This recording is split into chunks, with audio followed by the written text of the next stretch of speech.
I guess initially I was completely shocked. To be honest, I hadn't really been focusing on it. It was a friend of mine who lives here, and she said, "Have you heard the result?" And I said, "No, I hadn't." And she said, "Well, we're all getting together, some friends, and we got together that afternoon, the day after, and sort of commiserated with each other, and let the penny kind of drop as, oh God, so what does this actually mean for us, for family, for the world, for everything?" Because to be honest with you, I hadn't really taken it seriously at all until that moment. Well, the personal story that I have regarding Brexit would be the fact that I've lived in Barcelona in Spain for 25 years. I'm originally from London, and I came here with the mother of my son, who's Catalan.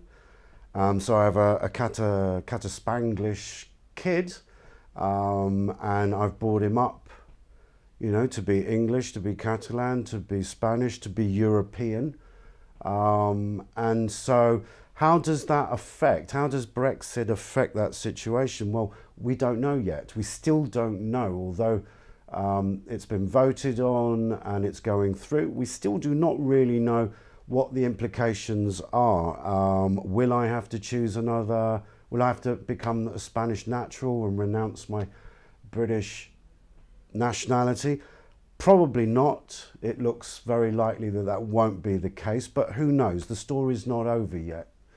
But it's been more of a story about coming to terms with the insecurity, the uncertainty, the betrayal, the disenfranchisement, the feelings of has my country just voted against me? Being the fact that I've lived out of Britain for 15 years, meaning that I wasn't allowed the vote. I couldn't vote in the referendum, along with approximately 700,000 other British nationals living in the 27 European countries. We weren't allowed to vote. If you don't know the reason for that, it's because 1 year before the referendum, Parliament passed a law that prohibited people from voting who lived abroad more than 15 years. I find that to be pretty disgusting, because of course you can't eliminate a part of the voting population just because you think they're going to vote against what you want the outcome to be. So I feel that that was a dirty move by Parliament and the beginning of the dirty road to Brexit.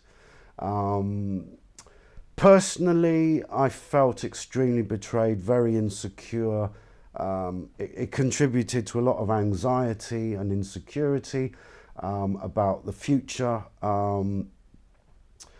As I came to grips with what Brexit meant, and I did that through basically listening to James O'Brien on LBC, which I found to be far superior coverage and opinion of the Brexit story, the road to Brexit, of any of the others. I did watch a lot of other things, but I kept coming back to dear old James there. He helped me a lot to really understand it at a personal level, a practical level, a societal level, an economical level, not economical, an economic level, and what it might mean now and what it might mean in the future for import, export, expats, everything. I'm going to call it a transcendence. Brexit unwittingly helped me to transcend politics. I have now not watched the news for 7 months. I haven't opened a newspaper. I did it for a holiday in the summer, and I haven't, once the holiday was over, I just didn't go back to watching the news. Why? Because it's lies, it's misinformation, it's disinformation, it's media-itis. And I think that was one of the biggest problems with Brexit was the misinformation, the disinformation, and most people's inability to know when they're being lied to, who is lying to them, who's telling the truth, and what the end game is of the media corporation that's giving them the news. So I transcended media, the news, Brexit, politics, leaders, and I come to a more spiritual idea that, like the weather, it doesn't really define you. You define yourself. You decide whether you're going to be happy, you decide what you're going to do, and you don't base that on politics. Has the result taught me anything about my country? Well, indirectly, yes, but I think it's talking more about where we are at this point in human history, with so much technology and everything that comes with that, and where politics is at the moment, and popularism over substantial policies. So I don't think it's taught me much about my country. Well, actually, yes, I guess so. If I think that I never would have considered, I would have put a lot of money on the fact that Brexit wouldn't have been voted for in the majority. So in that respect, I guess I got a lot of things wrong. I guess I know why some people voted for Brexit, but I still... Well, we've got a lot of things going on, haven't we? We've got Catalan nationalism going on, the Vox party here in Spain, and I think it's all part of the same thing, and the same thing is the banking crisis of 2008. That's what I learnt from dear old James O'Brien. My thoughts on possible Scottish and Irish independence, or rather how Brexit will affect these two places. I imagine if I was Scottish and if I was Irish, Northern or Republic, I would definitely feel betrayed, definitely by the British people that voted for Brexit. Why? Well, in the case of the Scottish, just 2 years before, I'm not exactly sure of the timeline, but it felt like 2 years that they voted to stay in the UK, and then that 2-3 years later, the UK decides to leave Europe, and it's like they didn't consider that.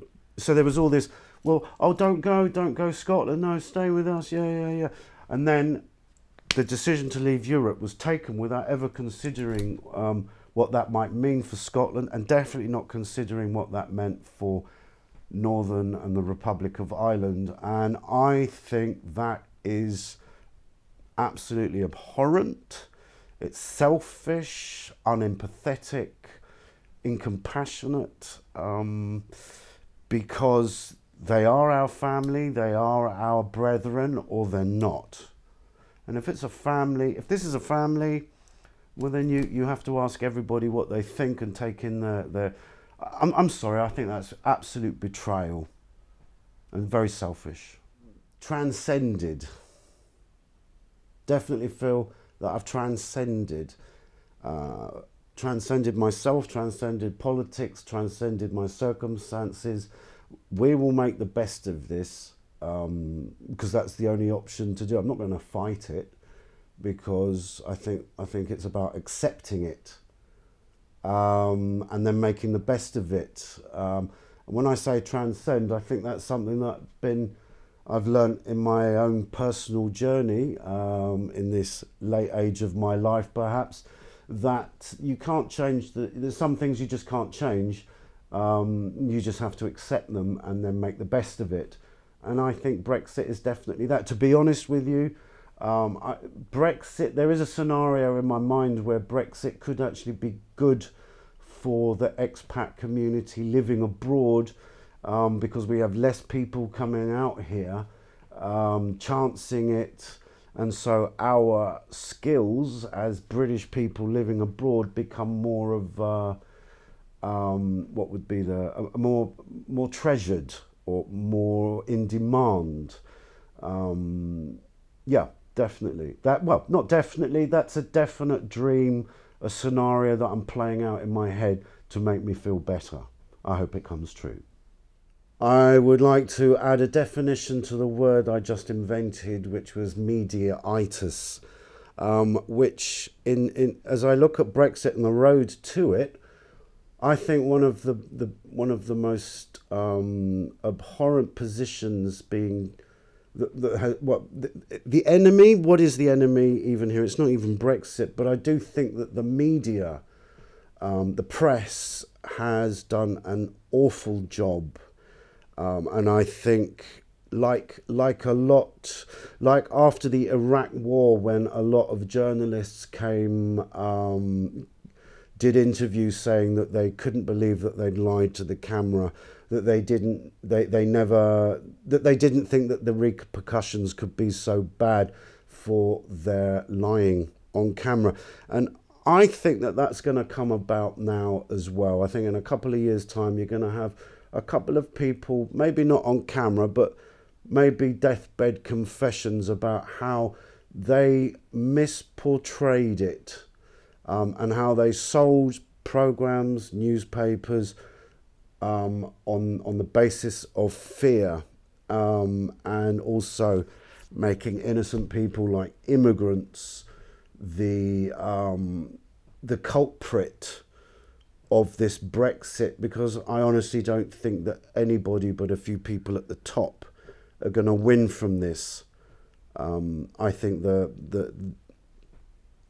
common man, woman and child are definitely going to be worse off, not just financially, but also in terms of a quality of life. And so I'm going to call it mediaitis, as I think the media needs to take a long, hard look at itself, as it has overstepped its job in reporting the news, and instead it has influenced it, possibly to the detriment of their own families. Do I regret not having followed the Brexit campaign before the referendum? Not really, because I wouldn't really have had much power anyway, being that in a democracy my greatest power is my vote, and I was denied it. However, what I learned subsequently has been extremely interesting, and I've used that information. I think I'm certainly much more informed about a lot of different things, including people's opinion and Brexit, the way politics works, the way media entwines with politics. But I don't think that I personally could have changed anything. I'm what you might call a radical moderate. I'm not an activist. I'm not a political activist. I like the idea of a radical moderate. I'm a creative person, and I'm really not that interested in the dull grey plastic suited army of politicians that lie on camera beautifully.